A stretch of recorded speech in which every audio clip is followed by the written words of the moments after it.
जातिगत जनगणना मामले पर बिहार सरकार को सुप्रीम कोर्ट से बड़ा झटका लगा। देश की सबसे बड़ी अदालत ने इस मुद्दे पर पटना हाईकोर्ट के आदेश पर रोक लगाने से इनकार कर दिया और सुप्रीम कोर्ट ने साफ किया कि इस मुद्दे पर बिहार सरकार पटना हाईकोर्ट में अपना पक्ष रखे। पटना हाईकोर्ट ने जातिगत जनगणना पर 3 जुलाई तक अंतरिम रोक लगा दी थी, जिसके बाद बिहार सरकार ने इस फैसले को सुप्रीम कोर्ट में चुनौती दी थी, लेकिन वहां से भी उसे राहत नहीं मिली। देश की सबसे बड़ी अदालत के मुताबिक अगर पटना हाईकोर्ट इस पर तय समय पर सुनवाई नहीं करेगी तभी वो ये मामला देखेगी। इस फैसले को नीतीश सरकार के लिए बड़े झटके की तरह देखा जा रहा है, क्योंकि लंबे वक्त से जातीय जनगणना के पक्ष में रही नीतीश सरकार ने जनवरी में इसका काम शुरू भी करवा दिया था।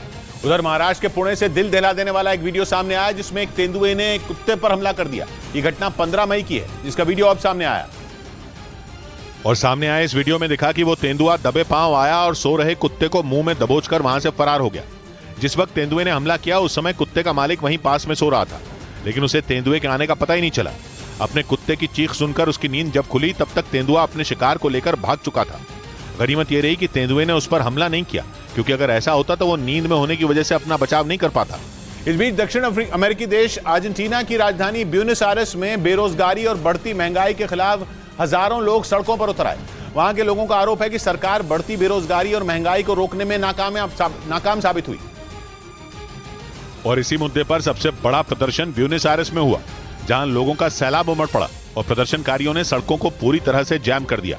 चारों तरफ प्रदर्शनकारियों ने ऐसा कब्जा किया कि वहां से किसी भी गाड़ी का गुजर पाना मुश्किल हो गया, जिसके बाद प्रदर्शन कर रहे लोग राष्ट्रपति कार्यालय के बाहर जमा हो गए। वहां इतने लोग इकट्ठा हो गए कि पैर रखने की भी जगह नहीं बची। इस दौरान लोगों ने कई बैनर और पोस्टरों के जरिए अपना विरोध जताया, क्योंकि अर्जेंटीना में बढ़ती महंगाई की वजह से गरीबी बढ़ती ही जा रही है और इसका आरोप वहां के लोग सरकार पर लगा रहे हैं। उधर अमेरिका के फ्लोरिडा से हैरान करने वाला एक वीडियो सामने आया। वहां एक कछुए की जान बचाने के लिए कई बार ड्राइवरों ने खुद की जान खतरे में डाल दी और एक ड्राइवर ने तो सड़क के बीचों बीच अपनी कार को मोड़ दिया, क्योंकि उसके सामने अचानक एक कछुआ आ गया। वहीं इससे पहले कई गाड़ियों ने जैसे ही सड़क पर कछुए को देखा अपनी रफ्तार धीमी कर ली। इस दौरान वहां कई गाड़ियों की टक्कर होते होते बच गई। हालांकि सभी कार सवार सुरक्षित बच गए और कछुआ सड़क पार करके चला गया। ब्रेकिंग न्यूज आ रही है दिल्ली की तिहाड़ जेल से जुड़ी। तिहाड़ जेल प्रशासन ने दिल्ली सरकार को एक चिट्ठी लिखी है, जिसमें खतरनाक कैदियों को दूसरे राज्यों की जेल में शिफ्ट करने की अपील की गई है। इसके लिए जेल प्रशासन ने नियमों में बदलाव करने के लिए भी मांग की है। नियम यह है कि किसी दूसरे राज्य में कैदियों को ट्रांसफर करने के लिए उस राज्य से इजाजत लेनी पड़ती है। कुछ रोज पहले तिहाड़ जेल में गैंगस्टर टिल्लू ताजपुरिया की बेरहमी से हत्या कर दी गई थी। टिल्लू से पहले गैंगस्टर प्रिंस तेवतिया को भी मार दिया गया था। इसी वजह से तिहाड़ जेल प्रशासन ने खतरनाक कैदियों को दूसरी जेलों में शिफ्ट करने के लिए दिल्ली सरकार को चिट्ठी लिखी है। आनंद तिवारी हमारे साथ जुड़ रहे हैं। आनंद, तो इसमें क्या होगा अब? जी देखिए किशोर जी, जो तिहाड़ के डीजी है संजय बेनीवाल, उन्होंने लेटर दिल्ली सरकार को लिखा है। दिल्ली सरकार इस पर फैसला लेगी कि क्या जो खुकार गैंगस्टर करीब 2000 से ज्यादा तिहाड़ जेल बंदे, क्या उन्हें साउथ इंडिया की जेलों में शिफ्ट किया जाएगा। अगर ऐसा होता है तो ये भारत की एजेंसियों के लिए बड़ी कामयाबी होगी, ताकि जो गैंगस्टरों का नेटवर्क है उसको तोड़ा जाए। और इस पे आखिरी फैसला तिहाड़ प्रशासन ने जो लेटर लिखा दिल्ली सरकार को लेना है। शुक्रिया आनंद आपका।